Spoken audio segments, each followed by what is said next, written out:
back in just a minute on World Crisis Radio. Crisis Radio, Webster Tarpley reporting tonight from Beirut after having been in Damascus. Here we are, Beirut, Lebanon. We've been in Damascus, Syria, and a bunch of other places. Now, my friend George Mock was telling me about his pessimism. He thinks the U.S. is going to attack Syria, and after that they will attack Iran. But let's look at what there might be countervailing evidence. Back in the springtime, there was every indication the U.S. was going to attack Pakistan. And we had the issuing of that famous Chinese ultimatum, which said, China considers any attack on Pakistan to be an attack on China. So the U.S. does not seem so far to have decided to test that ultimatum. And we found last week, of course, that Pakistan had been nominated by Putin to be a full member of the Shanghai Cooperation Organization, and we got Putin back. I think that makes a difference. But Medvedev, obviously, and this is the pathos of Medvedev, that he believed in the reset. He believed that you could have reasonable relations with the United States, and this simply isn't true, because in order to have relations, on any normal footing, you have to have a rational counterparty. You have to have somebody who's not crazy. And this is not what you have, right? When you look at Obama and Madame Clinton, again, look at the Principals Committee, again, the people who really run the United States. Secretary of State Clinton, Secretary of Defense Panetta, Attorney General Holder, the head of the National Security Council, Donilon, and, of course, the great head of the CIA, Petraeus, who brings together the Pentagon and the CIA in a union. And you've noticed that the Republican candidates go down, right? Trump goes down, Bachmann goes down, Perry goes down, and now we've got what's his face over there going down, Kane, right, with his various harassment stories, and Gingrich may be gaining, but Gingrich looks to me like he's going to go down too. And if they all fall down, who's going to take over? And I've been telling you for some couple of years, it's Petraeus. So let's just get a couple of more comments from George Mock. Not you don't have to talk about the U.S., just any other thing. Okay.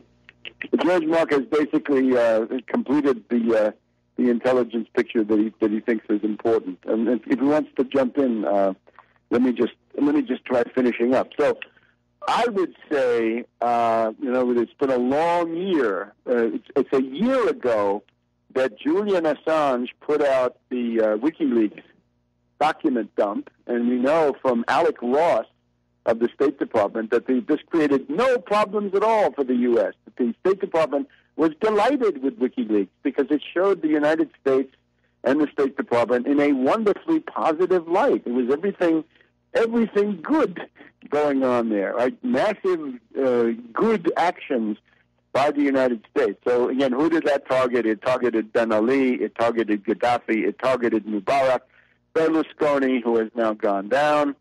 It targeted Karzai of Afghanistan. It targeted Maliki of Iraq. They wanted to get the U.S. puppet candidate in. Alawi targeted Kirchner of Argentina, and so on. So the people who got slammed are all the enemies of the CIA.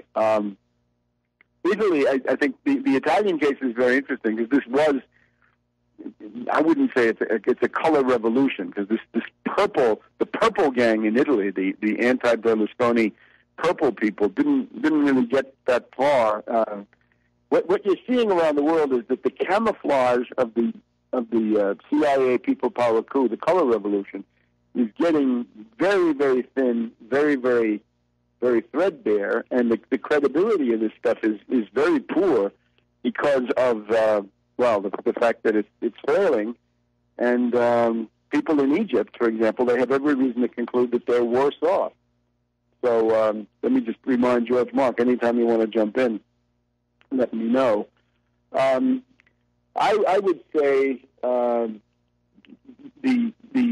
the stakes of this entire thing, right? The process leading to the nation state goes back 700 years. We talked about this almost a year ago, right? When Henry the Emperor Holy Roman Emperor from Luxembourg, Henry of Luxembourg, came to Milan in 1310 and was met there by Dante. That put the Visconti dynasty into power. That created Milan as the prototype of the modern state, and then Louis XI of France actually put it together. And I know this may sound controversial to some.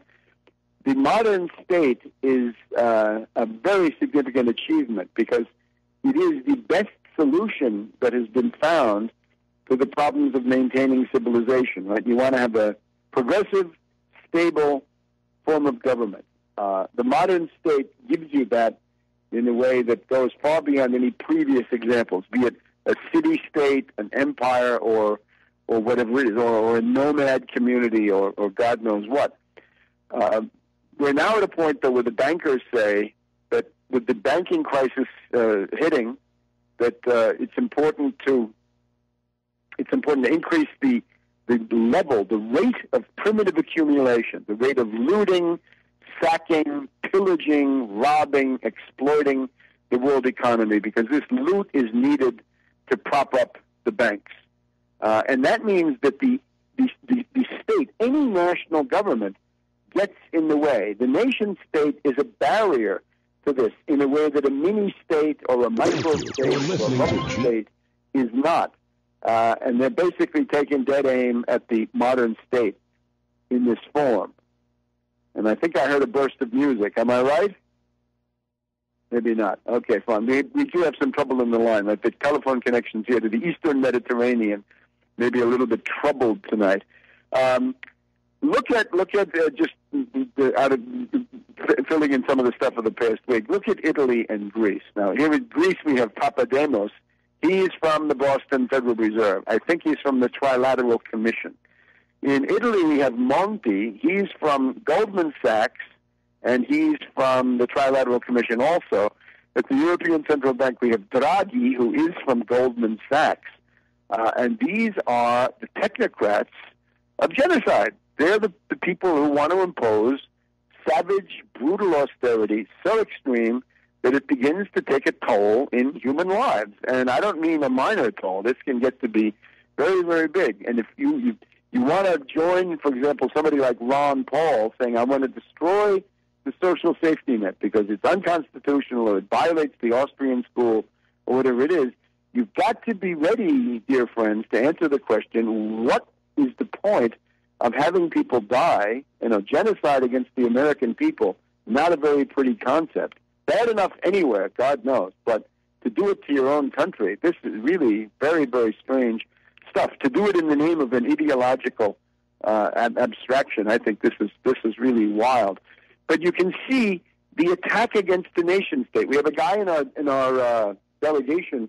His blog is called Valmy, and he wants to do studies about economic program and stuff. I had some very interesting talks with him. And he says that there's a plan to dismember France, right, to cut France into pieces, to balkanize, to partition, to subdivide France. Like the British are more than willing to have Scotland become separated and maybe Wales from England. Well, why not? Let's have mini-states, micro-states. I guess maybe it's not fair to say puppet state of the British, but people know that the British created Belgium right in the 1830s. Lord Palmerston created it, and that's being cut up, right? So it's not just Sudan, Serbia, and these other places.